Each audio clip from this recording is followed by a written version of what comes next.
ओम शांति सभी रूहानी फरिश्तों को। कैसे हैं आप सब लोग?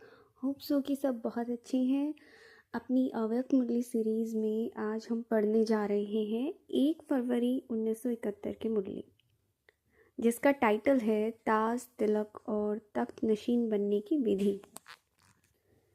तो शिव भगवान वाच बाबा ने कहा, अभी अल्प समय ताज व तख्त नशीन बनते हो तो वहाँ पे भी बहुत थोड़ा समय के लिए प्राप्त कर सकेंगे ताज और तख्त।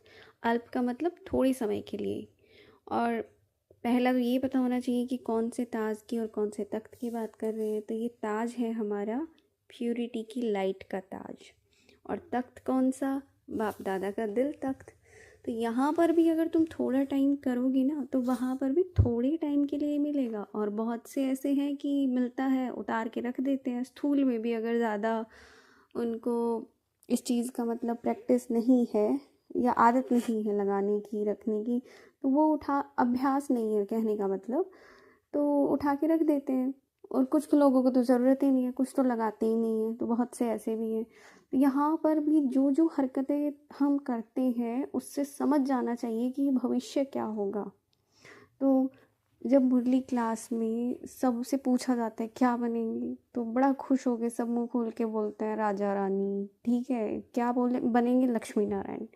पहले अपनी चाल चलन देख तो लो, उस लायक है भी या नहीं, या सिर्फ एक रटाया रटाया जवाब दूसरों को खुश करने के लिए, खुद को मतलब धोखा देने के लिए कहूँ, या क्या टाइम पास के लिए बोलते हैं कि सच में ताज और तख्त नशीन बने भी हैं। तो ये अपनी चेकिंग करना, ठीक है। और इसी चीज़ के लिए देखो भक्ति में भी तिलक लगाते हैं ना। क्या बोला आज? ताज, तिलक और तख्त। तो ये जो तिलक है इसको सुबह ही लगा लो, अमृत वेले ही स्मृति का तिलक। और ये स्मृति माना कि किसी भी चीज़ की याद आना।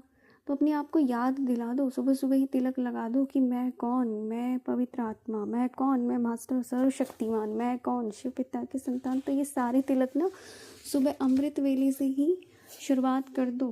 तो उसी को बाबा सुहागन बोलते हैं कि जिनको ये तिलक नहीं मिला है ना, तो सुहागन भी नहीं है, फिर मिटा देते हैं। ऐसा होता है ना, जिनका सुहाग नहीं होता तो वो अपने माथे से हटा देते हैं तिलक या जो भी सिंदूर होता है। तो कहते हैं अगर तुम्हें याद नहीं है ना तो तुम भी एक तरीके से अपने आप को क्या समझो? विधवा। ये बाबा कहते हैं।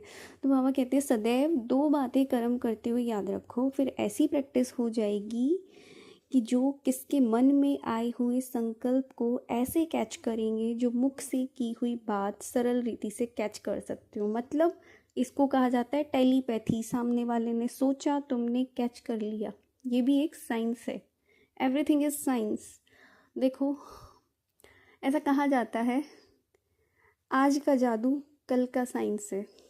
फिर से रिपीट करती हूँ, आज का जादू, आज का मैजिक कल का साइंस है।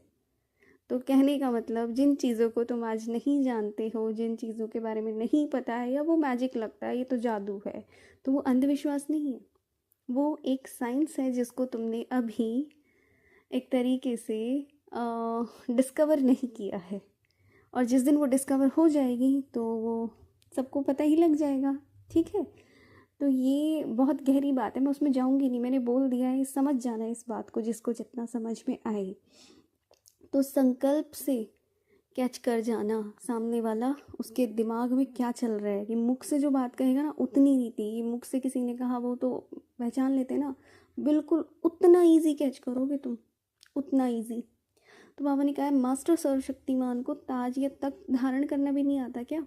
अपने आप को ताज, तिलक और तख्त, ये तीनों, ठीक है, ये तीनों दे दो तो फिर ये प्रैक्टिस हो जाएगी तुम्हारी।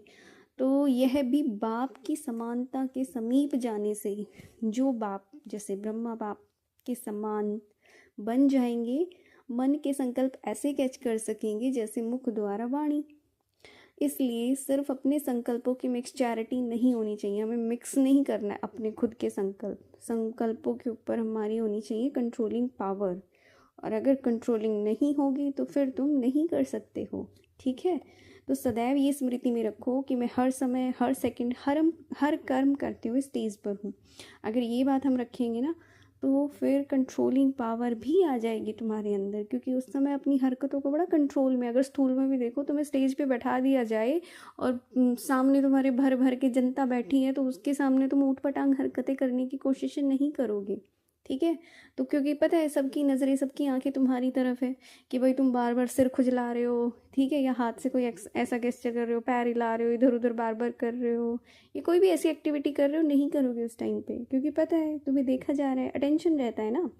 दूसरी बात, सदैव अपने वर्तमान और भविष्य के स्टेटस को स्मृति में रखो कि वर्तमान क्या और भविष्य क्या। तो ये एक तो स्टेज हो गया, दूसरा स्टेटस, ये दोनों बातें जो है अपनी स्मृति में रखनी है। इसको रख कर ही तुम आगे बढ़ सकते हो, ठीक है। तो इसी के लिए फिर बाबा ने कहा कि अभी देखो कि कहाँ पर आए हो, वरदान भूमि पर, और ये मधुबन तो कौन सी है, वरदान भूमि।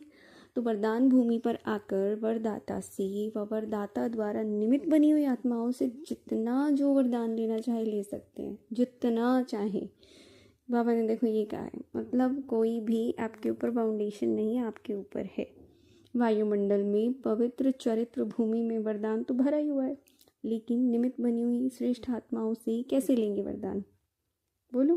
क्योंकि देखो वरदान में मेहनत कम होती है। एक तो होता है तुम अपनी काबिलियत के दम पे या फिर किसी चीज़ के ऊपर मेहनत करके, पुरुषार्थ करके उसको अर्जित करो, और एक होता है वरदान। वरदान तो बहुत ईजी है, उसमें मेहनत कम लगती है, वो आसानी से मिल जाता है। तो इसलिए ये क्या कहा, वरदान लेने के लिए कौन सा साधन है, निमित्त बनी हुई जो भी है ना, उन्हों के हर कर्म को देख के सहज प्रेरणा मिलती है और उनको जल्दी ग्रहण कर सकते हो, ठीक है। और इसलिए इस तरह से तुम्हें वरदान भी आसानी से मिल जाता है। तो इन वरदानों को तुम छोड़ना मत, और उनके गुणों को धारण करना, उनको देखते हुए सहज कर्मयोगी बनने की प्रेरणा प्राप्त करना। तो ऐसा करते करते तुम भी क्या बन जाएंगे, मास्टर वरदाता। तो ये थी आज की मुरली, मिलते हैं नेक्स्ट मुरली में, तब तक के लिए Om Shanti. Thank you so much for listening me.